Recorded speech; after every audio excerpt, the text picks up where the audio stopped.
Lalong lumalakas ang ihip ng hangin. Baka yatang may umus na darating. Oo nga, sana umuwi siya ng maaga dahil masyado niya ako pinag-aalala. Masaya siya sa kanyang ginagawa. Hindi niya ito mapigilan. Pabayaan mo na siya, huwag kang mag-alala. Oo nga, pero ipinangako niya sa akin na uuwi siya bago tumilim. Ayokong lumaki ang batang yun na hindi marunong tumupad sa kanya mga ipinapangako. Sigon, huwag kang mag-alala sa kanya. Alam mo, kaya niya ang kanyang sarili. Pero bata pa siya. Wala pa siyang 10 taon kapag may nangyari sa kanya. Huwag mong kalilimutan ito, anak ko. Pwede kang maging ina niya, pero hindi mo maaring palitan ng ama.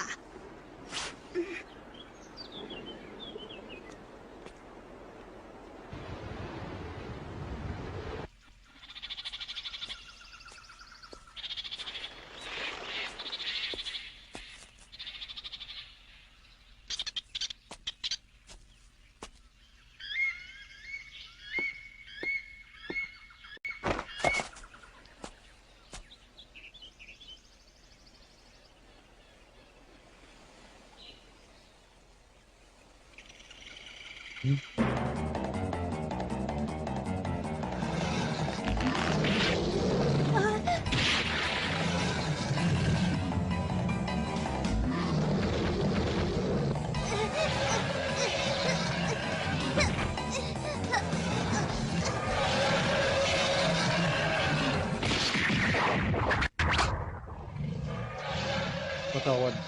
Kailangan kong gawin to bago ka makapanakit ng tao.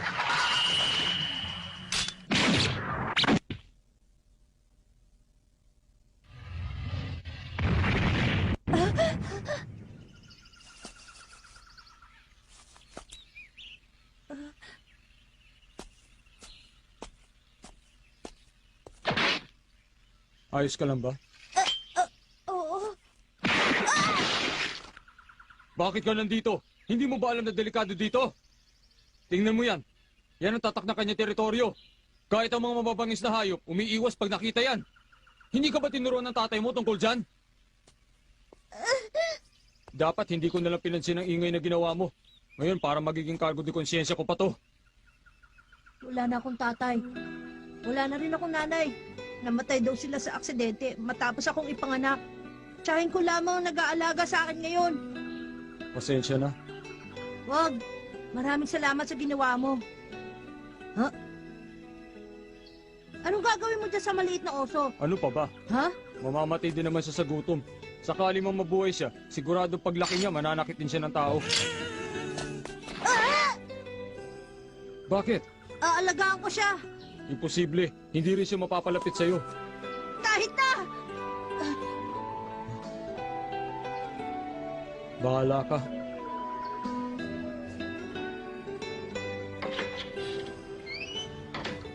Gon! Bakit ka ginabi? Hindi ba't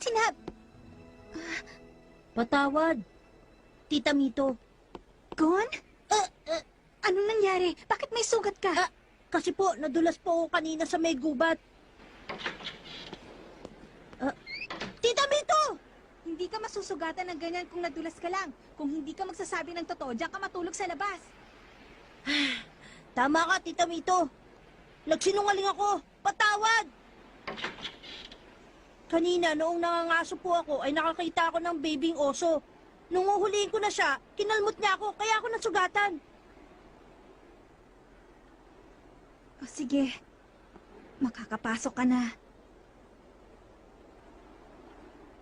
Linisin muna natin yan bago ka kumain. Opo.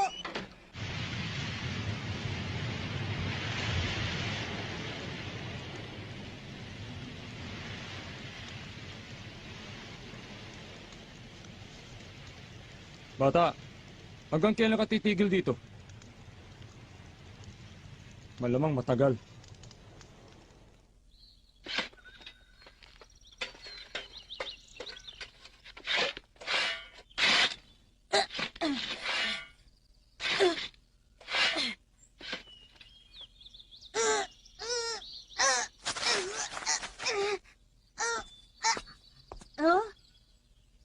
Kailangan mo pang lakasan ng pagtutulak. Sige, tulak. Ako nga pala si Kite. Isa akong hunter. Ano po yung hunter? Ang mundo ay puno ng misteryo. Ang hunter ay isang tao na naghahanap ng misteryo at ng iba pang mahalagang bagay na mahirap makamit. Teka, bakit ka pumunta dito? Hinahanap ko kasi ang aking master. Master? Oo. Sapagkat naibigay na sa akin ng aking master ang pinakahuli at pinakamahirap na pagsubok. Ang hanapin siya. Talaga? Hamak na mas mahirap yun kaysa ordinaryong panunugis. Hindi ba sinabi mong wala namang magulang mo? Oh, May alam ka ba tungkol sa iyong ama?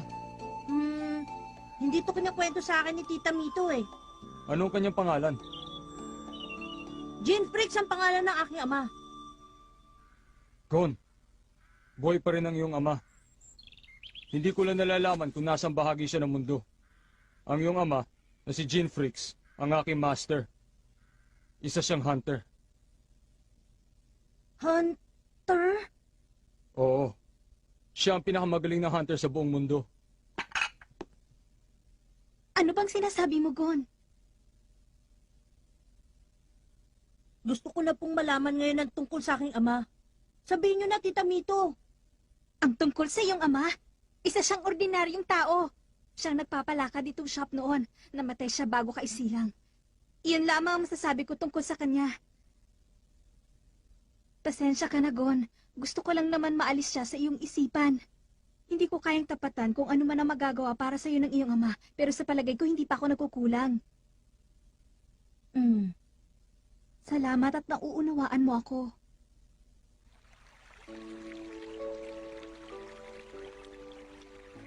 Bakit kaya nagsisinungaling sa akin si Tita Mito? Pero, kung buhay talaga ang aking ama, bakit hindi niya ako binibisita? Siguro nga talagang pinabayaan na niya ako.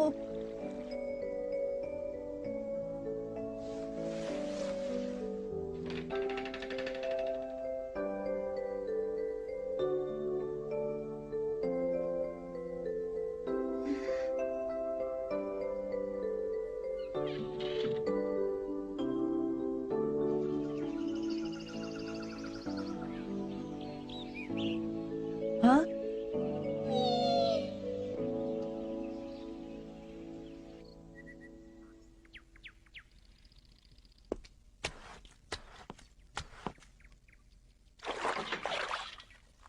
Hindi pa po bukas ang shop. Pasensya na po. Nagmamadali po kasi ako eh. Gusto mo ba yan? Oo, kukunin ko siya.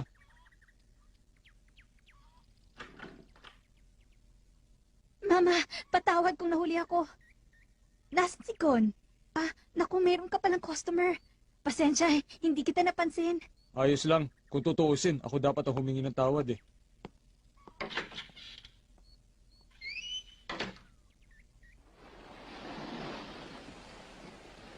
Sa palagay ko, hindi ko dapat ginawa yun. Pero, nung makita ko siya, Magsisisi ka lang. Kung gusto mo yung sunugin, dapat noon pa. Bakit ngayon mo lang gagawin? Mama, natatakot ako.